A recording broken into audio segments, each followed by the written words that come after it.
Perfect. We are live now. Good morning, good afternoon, good evening to all those who have joined us in our next edition of LinkedIn Live session. For all those who do not know me, my name is Harsh. I am a ship's captain turned investment banker turned leadership coach, and I primarily coach in the area of change management. And today we are going to discuss on a very interesting topic, very relevant topic from a leadership point of view, which is on leadership and self-awareness. But before I begin, let me do a quick audio and video check. Anybody who's already logged in or joined in, if you can hear us and see us clearly, just type yes in the comment section so we know that the audio and video is working before we jump into the session. Just give us a few seconds if in case anybody is already logged in, just to confirm audio video is working fine. Anyway, while people join in, but today we have a very special guest on our discussion and somebody who's very relevant to this topic, somebody who's very passionate about leadership, talent development. Perfect, Aman. Thank you so much for confirming that. And I warmly welcome Vishal Sharma today. Vishal is the head of HR of Aditya Birla Chemical, Southeast Asia. Vishal, thank you so much for taking time off and welcome to today's session. Thanks, Harsh. Thanks for having me. And it's an interesting and very relevant topic for our discussion today. Perfect. Thank you. Vishal is a very passionate HR leader, has been a seasoned HR professional and quite passionate about leadership. So Vishal, I will not take away much more time. I would like you to walk our audience through your career journey, any professional highlights you want to talk about before we actually jump into the discussion. All right. So I work with the Aditya Birla Group. People in India and this part of the world definitely would know Aditya Birla Group. It's more than $50 billion conglomerate. I'm based in Bangkok for close to 5.5 years now. I head the HR for Southeast Asia for Aditya Birla Chemicals. And this is a bit of Aditya Birla Group. Before that, I have worked with organizations like Glenmark and ICICI. So I had a cross-industry exposure. While the advantage of working in HR is that you very closely see the leadership, even the top leadership, you have the access. And from there, your journey in terms of thinking what leadership style is, how you want to inculcate yourself, all those questions, answer started. So I had the, I was fortunate enough to see big leaders in ICICI Bank, Glenmark, in Aditya Birla Group, and each leader has left some imprint on me in terms of their style. So fortunate to witness so many leaders in my career, and in my current role, I am handling leaders across segments. So that's how a bit of my background, Harsh.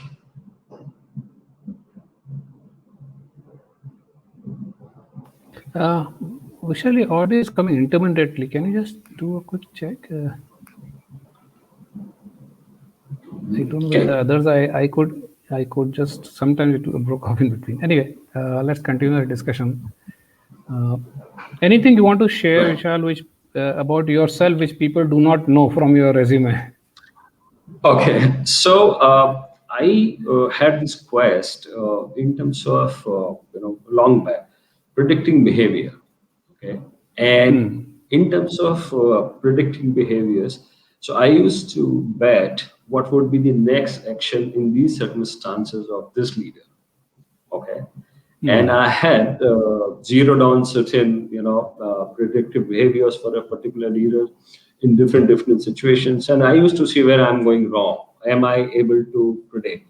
Okay, and that journey still continues. So I got deep into psychology. I got deeply into behavioral sciences, and this is fascinating because as I've written in my LinkedIn profile, behaviors which all matters, right? Through behaviors you bring performance.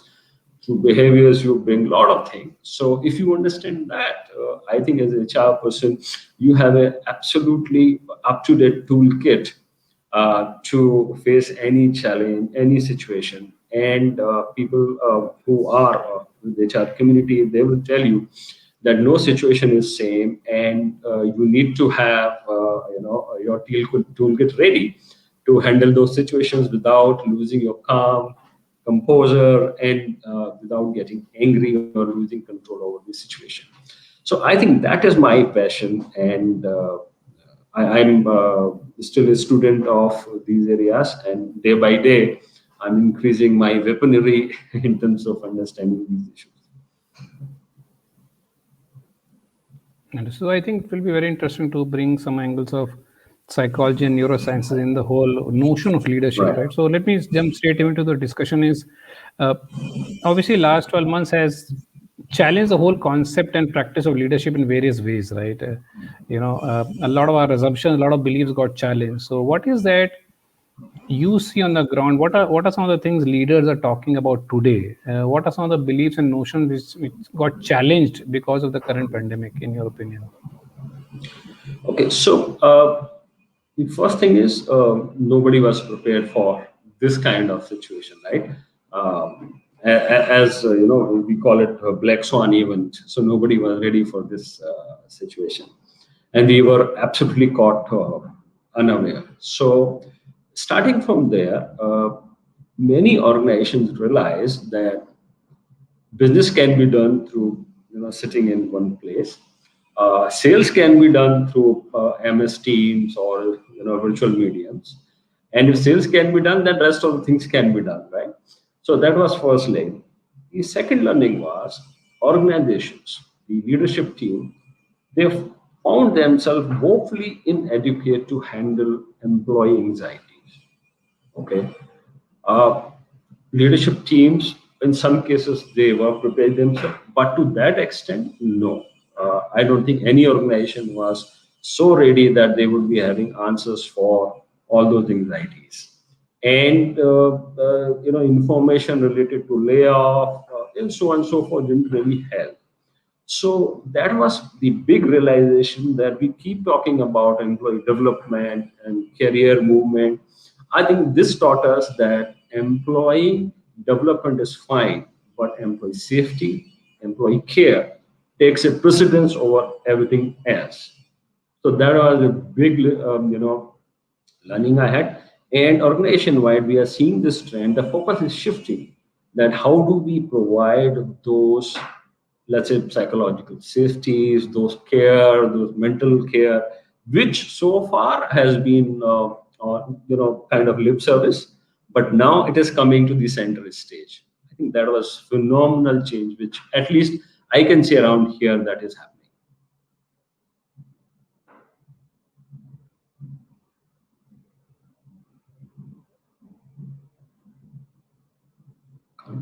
Uh, Sorry, Harsh, can't hear you. I'm Yeah, missing sorry. you. No, Yeah. sorry, I switched on my. So I also want to dovetail the discussion from employee care to self-care as a leader, right? I think that concept also came to the forefront, right? Because if leaders cannot take care of themselves, how do we expect them to take care of the teams, right? So, uh, how important is self-care in the whole concept of leadership? I think it was never so important what it is today. Okay, Mm. so this is the classic example. Harsh. Organization would send their top leaders, even mid leaders, for training programs and strategy, vision, M&A, valuation, so on and so forth. However, organizations would not spend that kind of efforts. That if a leader has to know to understand a symptom of a mental illness of an employee, Mm. right? Is leader ready? Okay. Now that is secondary. Primary is if leader is feeling anxiety, is Mm. he equipped enough to handle those anxieties? Okay. Um, Mm. and in today's time, traditionally leader is supposed to be he or she can do everything, and nothing can go wrong with the leader. But that's Mm. not the case, right? Mm. So we didn't spend enough, money, resources on this aspect of leadership. So at the most, what happened? You have a challenge, you appoint a coach, right? But coach comes with a pre-existing agenda, right? But that's not the case when you, as a leader, you want to understand certain things about yourself, which I guess should be without agenda, and it has to be 365 a day where leader is getting supported. So you have a situation, you have to deliver top line, bottom line, you have to take care of people, and this kind of pandemic, you have to be extra, on the field, on the marketplace, on the plant. But on the same side, you as a leader, you are left vulnerable. So I think the self care has never been so important. And the second thing is, we talk about leaders being authentic. Okay, leaders cannot be authentic unless they show their vulnerability. So their authenticity and vulnerability goes hand in hand. But if you are vulnerable, is your organization is ready to accept your vulnerability, your interpretation of your vulnerability. I think these are the fundamental changes which we are seeing now. Harsh. Yeah, and I think interesting point, because it's two sides of the same coin. One is, do you have the courage enough to raise your hand saying, I don't have the answer, I need support, I need help, I'm struggling? Can you do that as a leader? And two is organization providing you that psychological safe space for you to come and express without the fear of being judged, that will people Yeah. think that I am less of a leader if I'm saying I don't know anything or I'm raising my hand. That's a very interesting point, right? And that actually brings us to this whole concept of self-awareness, right? I think Yeah. never has this whole self-awareness been so important than in these times. Saying, are you aware of what's going on? As you rightly said, right? Are you aware of your, whether you are having these anxiety? Are you aware of your emotions? So what is the importance of self-awareness for a leader, right? Okay, so self-awareness is. Let me give you a analogy that will help. We see the external world through our eyes. Okay, so we can see color, we can see building, everything else, because we have the eye to see the external world. But for us to see internally, we don't have anything, right? What we have is a reaction to a situation, a reaction to our thought process. So for us to realize that why it is happening with me, we need to pause and understand. Okay. Now, self-awareness is all about saying why it is happening. Okay. And the maybe a little bit of higher level of self-awareness is, if it is happening, where the source of that, the challenge or whatever, where is the source of. So if you are aware, and you are able to take a pause and reflect, what you are attempting to do is, may possibly next course of action is, you will not be entangled in those thought process, those reactions again. You will be better off in terms of your response. However, her self-awareness is just one part, because let's say if you go to doctor says you have cancer, right? And you ignore it. That's low level of self-awareness, right? But you say that, okay, how bad it is. That is high level of self-awareness. But if you don't do anything, self-awareness then remains static. Then you don't need self-awareness if there is no plan. Then the issue comes that, can we look at further? So then the issue also self-influence, how do we influence ourselves? Because if I ask anybody how to influence your friend, your wife, we will have hundreds of tactics, emotions to talk about. Same way, if I ask, Harsh, can you influence yourself, you will be struggling. So that is from journey from self-awareness to self-influence is so critical, that we just don't stop at having self-awareness. If we know, we reflect, we understand ourselves, that's fantastic. Okay, but let's move a step forward. That's very interesting, right? Obviously, self-awareness is the first step, as you rightly said. It creates choices for us, but if you don't exercise those choices, if you don't do anything about it, then it remains static. It's information, but you're not using that information to either take decisions or take actions, right? Then it remains True. static, right? Now, what is the flip side of it, right? Okay, leaders who are not self-aware, how do they impact their teams and their businesses? Right. So I have a very informal formula for this. Okay. So level of self-awareness is inversely proportional to your position in the hierarchy. Okay. Now it's not a thumb rule, but this is what I see and I observe, and I thought, higher you are in this hierarchy, lower level of self-awareness you will have. Because Typically what will happen is at higher levels, you will be told that what you are doing is correct. Okay, not every behavior is correct most of the time, and that's where you would understand these are trustworthy people for me. Okay, but the entire dynamics is a little bit different. They are not trustworthy people. They are people who are telling you something fundamentally wrong, and you are not able to listen. So your ability to listen goes down. Okay, and the second part is that we are told, okay, let's give feedback to a leader. Okay, because you are not understanding, you are not self-aware.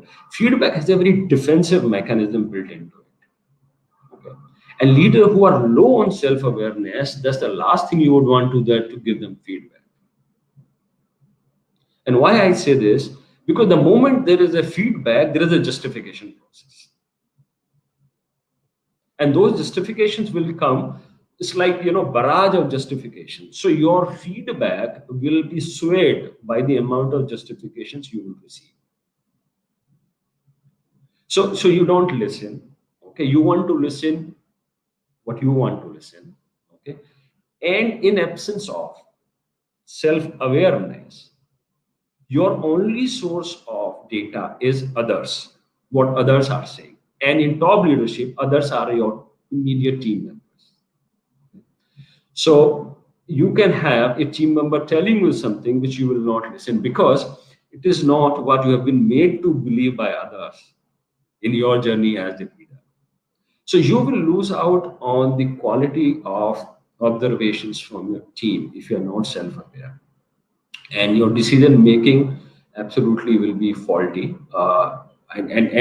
You try to make it work for you, even you have made a decision which is going wrong, but nobody will be able to tell you, because that's how you would have created ecosystem around you. So if you are not self-aware, that is a big problem. Then you can be a very different kind of leader, and that is the problem with narcissist style of leadership. If you are not self-aware, and on top of it, if you are successful for a period of time. Hmm. Yeah, that's interesting. If you're successful a period of time, you think this is the only way to operate. Yeah, Your ability to listen goes down. Even if you yeah, receive feedback, you are justifying it. You're contesting it all the time. So at some point, I think you stop improving. In a way. yes, Yeah, yes, and eventually your growth will become static or plateau, yes. because you're not giving any chance of improvement to yourself, because you're not listening to others, right? That's a great point. Now, if I combine what you already mentioned, that leaders are going through anxiety plus a leader who lacks self-awareness, if I try to combine this together and saying, I'm a leader, I'm having anxiety, but I don't know what to do about it, I'm not also aware of it, how does this impact my business eventually? Oh, see, your business is see, again, self awareness is, let's classify in such a way that it's a two types. Okay, one is your internal self awareness, another is external self awareness. So what you want others, the external world, to look at you and make assessment what kind of a leader you are. Okay, now your external world, while we say family is internal, okay, but we have to see, if you're not self-aware, you will have some kind of mask with your family as well. Okay, now that's, you are treating that as an external world because you have a mask, and if you are not self-aware. The second part is, as an organization, if you are really keen to improve relationship, build big network, or your clients or dealers, that's where you are making your organization little vulnerable. Because, see, as I said, you know how to manipulate this leader. Okay. Now, if you are a business partner, and if you are not a straightforward business partner, you will try to manipulate certain things. Okay. And this leader would be so easy to manipulate if you are not self-aware. Even teams will manipulate you to take the advantage, and you, in absence of understanding what is happening, you will justify your action, your beliefs, and do what your team is trying to get out of you. So you become vulnerable for and you can be manipulated without too much of difficulty. Interesting point, right? So, what do you think, Vishal, organizations can do to help leaders uh, increase their self-awareness levels, right? Both from an internal as well external perspective. What sort of support system organizations can create? Okay, in my view, I think there has to be somebody, okay, who is there with you just to observe. Okay, it sounds a little academic or theoretical, Harsh, but I feel it is a feasible option. Okay, who can be your support? Okay, not a coach, not a mentor, nothing, but who can be your support? Who will give you unbiased feedback? Okay, so to say, who will tell you what is the interpretation of your decisions, of your what you're saying, what is the interpretation. Over at a period of time, the trust level will get developed with this individual. Okay, and once you develop the trust, possibly you will look at how I have behaved in past and how I am behaving now. Okay, so the person, and that's where I find that when you are dealing with leaders, organizations should have a function which is basically there to provide how to become mentally strong, how to increase your resilience, how to increase your self-awareness. And that is not HR function can do, because HR functions are not equipped to deal with. Okay, so you need to have a center of excellence which is dealing with how to create, even for the whole organization, to create the psychological safety, emotional resilience. Okay, so leader is a part of that, and these people can really support you. Okay, and more so in times like this when you are vulnerable, you are more stressed out. I think people with the psychology background really can help. That's my take, because they don't have an agenda, or as I feel, they don't have an agenda. And also, the responsibility of board or promoters becomes very critical here. That apart from asking the numbers and business performance, okay, if we can have a discussion with the leaders about their challenges, how they feel, is there any extra pressure on them? I think that will help a lot. And I think that's the side of empathy for a leader, right? We're already expecting leader to be Yeah, empathetic to the team, but as you rightly said, the board and others also have to be empathetic towards the leader, what the yeah, leader is going through, how they are behaving. yes, Right. Exactly. yeah. Now we spoke about what organizations should do. Anything you want to share what leaders should do themselves? So, a few tips, anything for managing this whole uncertainty over this year or maybe even beyond. Okay, see, uh, there is nothing called new normal. Okay, and if anybody says this is going to be new normal, you should run away from there. Okay, so nobody knows what is new normal going to be. Okay, but there are very few basic things which a leader has to do. Okay, as I said before, the focus on development has to shift. The needle has to move in a little different direction. Okay, and the the persona of somebody who's very hardworking and works so late and things like that, okay, has to change towards somebody who's mentally very strong, okay, who can handle these conflicting priorities. See, the challenge now we are facing is hers. Earlier, when the mobile phones are not there, you and I belong to that generation. Okay, mobile phones started in our times. See, we remembered few landline numbers. Okay, that my uncle, my friend, my father's friend, we remember those numbers. Today, except my number, I don't even remember my wife's number. Okay, and why it is happening? Because we have a 3 pound brain. It has a limited capacity to store, to retrieve anything. Okay, now if you stuff it with more and more, it will not be able to handle. So you have to provide such support system to your employees, to your leader, where the brain gets a message that let's be ready to handle more complexities, more data. That's where we become more strong, which is unfortunately has started happening, but of late off late only because of the pandemic.